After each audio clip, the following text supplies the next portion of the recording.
Gan jau paņemšu vēl kādu reizi. Ir, lai bišķi atpūšās tagad. Nu jā, lai bišķi attiek. Jā, sāk viņai bija divas. Lai nosēžās informācija.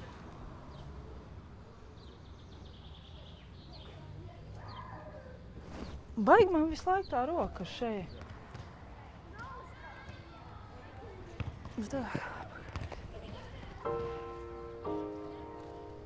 Tas bija 2012. gads, 5. maijs, kā šobaldienu atceros. Un tad dienā es piecēlos jau par vēlu, es jau visu kavēju. Man bija sarunāts tā kā tikšanās ar draugiem citā pilsētā, Vācijā.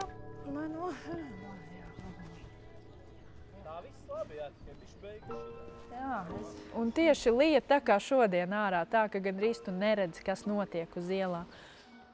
Bija tā, ka es braucu no viena autobāņu uz citu, un tur bija tikko uzlietas tas asfalts, un mēs zinām, kā viņš slīd šausmīgi, kad lietus līst. Un idejiski jau tur nav stop zīme, bet priekšā braucošā sieviete izdomāja, ka jānobremzē, jo viņa laikam neredzēja, kas notiek. Viņa nobremzē, un es vairs neko nevaru izdarīt. Es nezinu, man jau bija 100 km/h vai kaut kas tam līdzīgs.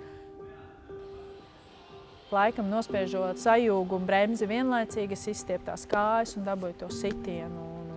Atbrauc policija, izstāstījām situāciju, sastādījām aktu.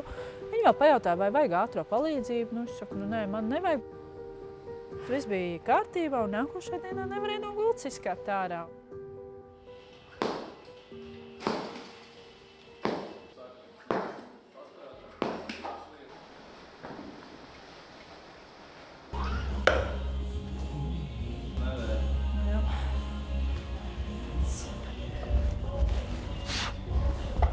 Es atbraucu uz Latviju, mēs sākām taisīt magnētiskās, visu iespējamo, lai rastu, kur ir tā problēma, kas ar mani notiks. Un Latvijā arī neko neredz, man jau pie psihologa sāk sūtīt. Teica, ka es esmu iedomājusies, ka man ir jāsēž ratiņkrēslā. Man bija jau tik daudz dokumentu sakrāt, kad es jau brīžiem pat domāju, vai tiešām man ar galvu viss ir kārtībā. Lai iet man vaniņas saldējums šinī te. Lai iet divas, tikai nevienam nesakat labi. Cik te skaisti īstenībā izskatās. Man šitādas lietas ir jānovērtē, ka tev ir iespēja atnākt vienkārši paši. Ikdienā kaut kur aizskriet, vienkārši atvilkt elpu. Vispār man ir ceļš tagad posmas, kurā nav īsti laika, jo man ir 2 treniņi dienā un pa vidu vislabāk aizbrauc mājās pēd un tiešām varbūt uztais power napiņu. Tagad cilvēki redzēs, ko es daru treniņos, un tas nav nemaz tik vienkārši, ka tu visiem izliekas viegli, ka tu apsēdies, izmet tur, es nezinu, kā tagad bija 70 metienus, un tas ir easy peasy. Tas tā nav. Gadus 6 atpakaļ aizbraucu uz speciālu klīniku aiz Minhenes, Murnau. Skatījās tos reņģenus un tā tālāk. Viņi paskaidroja, kas tur ir bijis lausts. Vienkārši viņu uzreiz nevarēja pamanīt. Tikai pasaka kaut ko sliktu tagad, tikai pasaki. Šī tāda metiena es nebiju sen redzējis. Un plus arī bija asins izplūdums. Un attiecīgi ar to, kad es esmu mēģinājusi staigāt, vingrot un darīt ar to lūzuma vietas spiedus muguras smadzenēm. Un ar to viss ir tas stāsts, kad man pateica dakteris, ja pēc avārijas būtu mani nolikuši uz cietas virsmas gulēt, 80% es staigātu. Zaudēju ātri mammu, man bija 7 gadi. Manā acu priekšā mammu nosita. Ja tu man tagad prasītu, vai es to atceros, jā, es atceros pilnībā visu, kas tur bija. Tētis man nav bijis, nezinu kā, es tikai zinu to, kā viņu sauc. Kāpēc no manis viņš atteicās? Nezinu. Māsa mani audzināja un es nejūtu to tēva trūkumu. Bet galvenais fakts ir, ka 29. jūnijā, kad Zane piedzima, arī tanī dienā bija oficiāli papīrs, ka es drīkstu ar māsu dzīvot kopā. Viņa ir adoptējusi mani. Un, jā, jocīgs, ka viņa vienā dienā tika pie 2 meitām, tikai viena jau bišķi lielāka. Un, jā, viņa priekš manis ir mazā māsa, lai arī radnieciskās saites, ja skatīsimies tos kokus, īsti neatbilst tai patiesībai, bet jā, mēs esam māsu. Bet mēs bijām skaļākas. Jā, jūsu skaļums. Jūsu vizuālais mums bija Nē, bet tas vizuālais bija tāds, tu redzi kā mamma, jeb Daiga, Levitas kundze un Elīna tanī brīdī. Viņas traka, un viņas nezin, kas notiek, un tur saķauž galvu. Un tad, vēl nebija pat parādīts, Vēl nebija, bet mēs jau sapratām, ka šis ir tālāk un ka tas ir vēl tā kā 98. gadā māsa iet autoavārijā. Viņas bijušajam draugam vajadzēja parādīt, ka BMW var tur, cik tur 5 sekundēs, laikam, 100 km/h uzņemt vai kā tur bija. Nu, jā, salauza kakla skriemeļus un vispār jau teica, ka viņa dzīvē būs dārzenes, bet viņa cepur nost. Tagad ir tieši kaut kādi 26 gadi, kopš viņa pavada savu dzīvi tā, kā viņa pavada.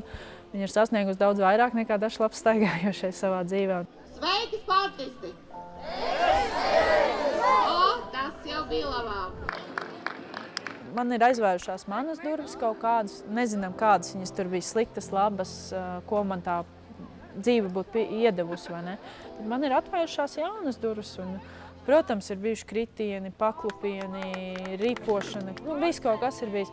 Bet es esmu izcīnījis savu vietu šeit, un es esmu šeit un tagad, un es nebaidos no tā, kas varētu notikt, jo es nevaru iedomāties, kas vēl varētu notikt. Apmēram tā sistēma notika. Un nav jau tas mērķis tagad tev, es nezinu, uzmest pasaules rekordu, bet tīri atgūt to prieku, vienkārši tāpatās, it sevišķi, ka vasarā, ka tu vari visu dienu ārā būt, vai ne? Pacēl bišķi augstāk to roku, jau vā, un cik tu vari, un tad tikai mēģini netrāpīt sev. Viņš tev bišķi vēl garš, bet cik tev gadi ir 14? Jā. Tā kā lai.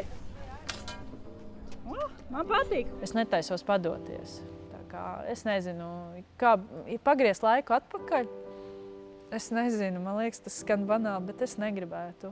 Es esmu šo dzīvi pieņēmusi, es mīlu tādu, kāda viņa ir. Es esmu traka blondīna un dzīvoju šo dzīvi.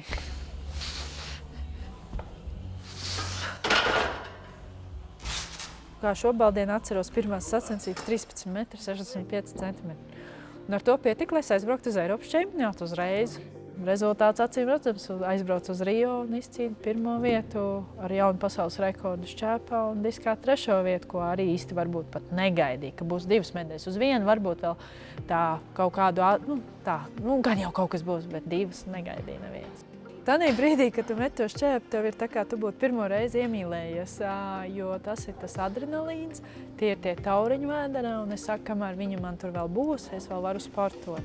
Es jau eju rādīt citiem, ka mēs varam vairāk nekā jūs domājat. Bet vislielākās sajūtas ir tā, ka stāvis godu pedestālu, redz Latvijas karogu, dzird Latvijas himnu. Tas ir vienkārši. Es nezinu, šis karogs ir kaut kas ļoti īpašs, un piedzimt šī valstī arī ir kaut kas īpašs. Mēs esam Latvija, maza cīnītāja tauta. Un tas man dod to spēku iet un darīt un aizstāvēt to Latvijas godu. Tā kā šis karogs, sakiet, ko gribat, bet mūsu karogs ir visskaistākais. Es sevi saucu par sportistu, jo mēs darām to pašu treniņos, kā es saku, tie baltie sportisti vai staigājošie. Ja? Vienīgais, ko es priecājos, ka man nav leg days. Tas ir fēni, ka es savu hobijās pārvērtusi darbā, jo man liekas, ja tāda iespēja pastāv un tu to darbiņu mīli, es nezinu, tas ir kaut kas fēns. Jūlijā sniegšu papīrus uz treneri. Es esmu tāds cilvēks, ja paņem, es gribu arī atdot atpakaļ. Un šeit es redzu to iespēju kaut kādā veidā atdot atpakaļ savu zināšanas, savu pieredzi. Tiešām izaudzināt kādu jauno paudzi. Jā. Izturība, izdošanās, prieks, uzvara. Jūs esat malači, iedvesma un mūsu lepnums. Visiem veiksmi! Zelta medaļas Mīra no Jelgavas. Zelta un vēlreiz zelta medaļu ar vissirsnīgākajiem novēlējumiem Dace un Didzis. Reiz tā ir tieši tev. Jā. Nav prešardijām, bet tu zini. Novēlu izjust paralimpisko garu. Vēl vien. Nē, šodien izskatās tā drusku pakrūtā. Tieši šīdais. Nē? Nē, nē.